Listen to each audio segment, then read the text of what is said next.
Hey, Shalom Akim Shalom. First and foremost, as always, I want to give all praise, honor, and glory to Yahweh, Bahashem Yahweh Shai, Bahashem Rachakodash.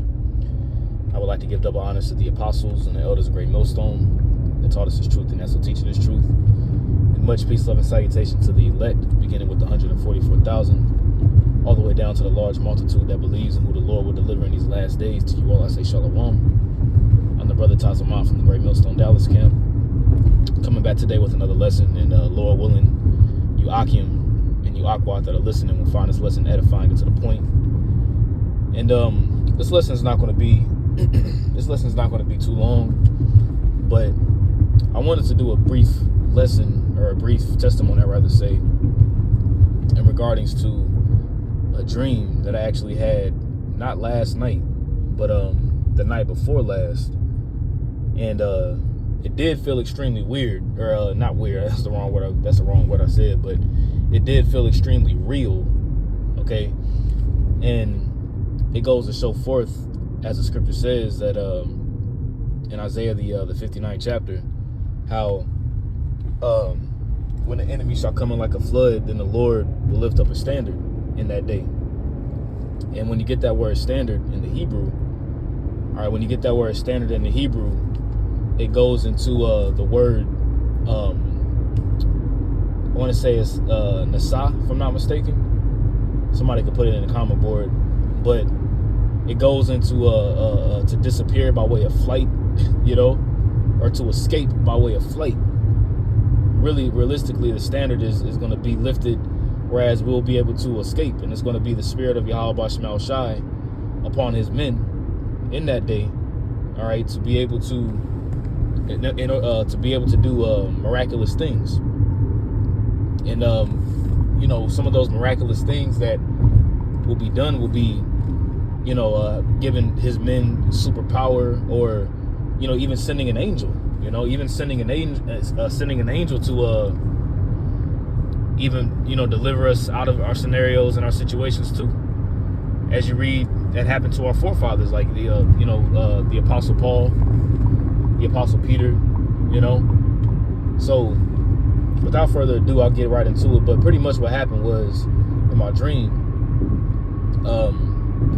I was in some building. I was in a house or a building or something along those lines, and there were some troops that were outside, either looking to get into the building or into the house, or they were waiting for us to get out. Pretty much, it seemed like a besiegement. Like, you know, you get like you're besieged. And with that taking place, the spirit told me to go out, because I had to go outside and go into to pretty much get into a truck. You know, get into a truck or a vehicle. It was a truck, but it was like an 18-wheeler. It was a big truck I was supposed to get into. You know, so. But I knew that the troops was outside, you know. So I go out, and as I'm walking, you know, I pretty much start walking. It's like, in a sense, like, you know how it's the only way I could put it, but like you could kind of imagine it in a sense. Whereas like you walk it, like you go out, you're standing outside, or you're standing somewhere, and you begin to walk, and maybe somebody could be like throwing, like it could be people on the left and on the right of you. And they could begin to start throwing like water balloons at you, or start shooting you with water guns. And you kind of just walking through, and you know you're about to get wet. So it kind of felt like that, but not necessarily with water balloons and water guns, of course, you know. But they had actual weapons. So I'm walking to the truck, you know, and as I'm walking, you know, they start shooting. You know, they just start unloading, like fully automatic weapons. They just start unloading, you know. But as they're shooting, it sounds like, you know, it sounds like the metal. It sounds like the bullets are bouncing off of metal. It sounds like they're shooting a vehicle, even though the truck's in front of me, you know. So it was like there was no vehicle in front of me or anything like that. Like the truck was in front of me, so it was, you know, but that was hitting me. But it sounded like that was bouncing off of metal. So, and I, you know, as they start shooting, I immediately like put my hand up to kind of like cover my cover my head, but it sounds like metal is just getting shot up, like, you know. So eventually I get to the door of the truck. I get to the door of the truck, and they're standing in front of the truck, and wow, it's crazy. It was like a truck like that. It was a white one too. But they getting like now the troops are like in front of the truck. It's a lot of them. It looked like from the naked eye, it looked like there could have been at least like 30, 40 of them. So they're standing in front of the truck, and then immediately, they're looking at me, and all of a sudden their eyes start bleeding, and their ears start bleeding, and they're screaming in pain and agony.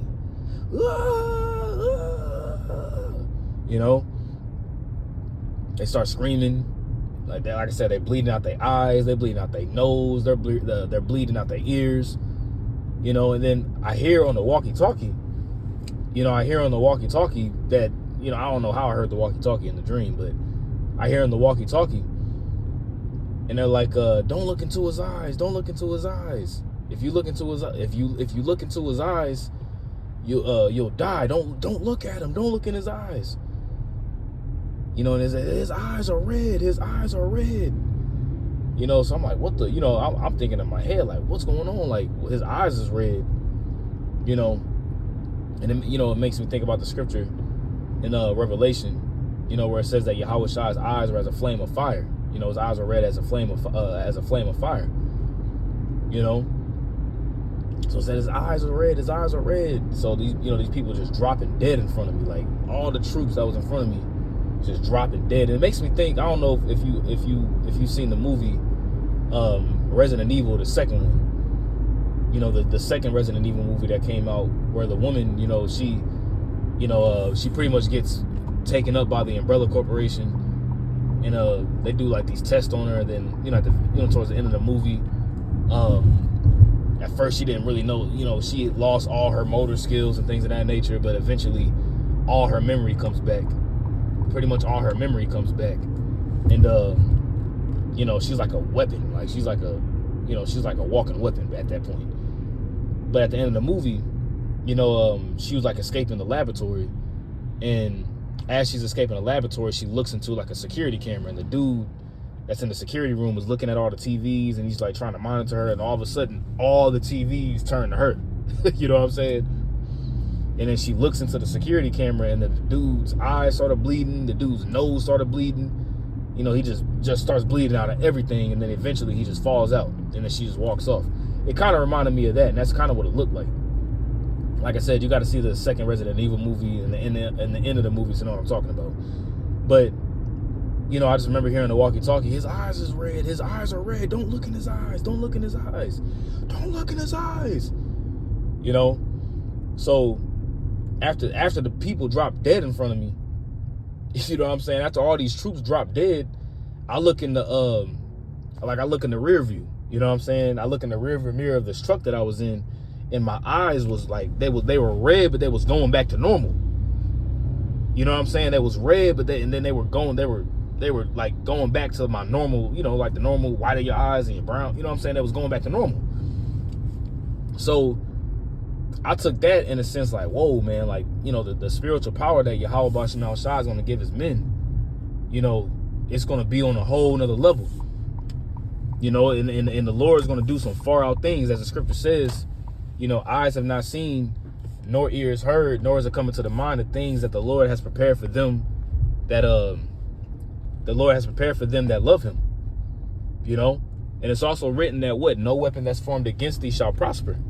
No weapon that's formed against us is going to prosper, man. And the spiritual power that Yahweh Bashim Al-Shai is going to give his men, it's going to be miraculous events that are going to take place, whereas you're going to know that it's Yahweh Bashim Al-Shai doing it.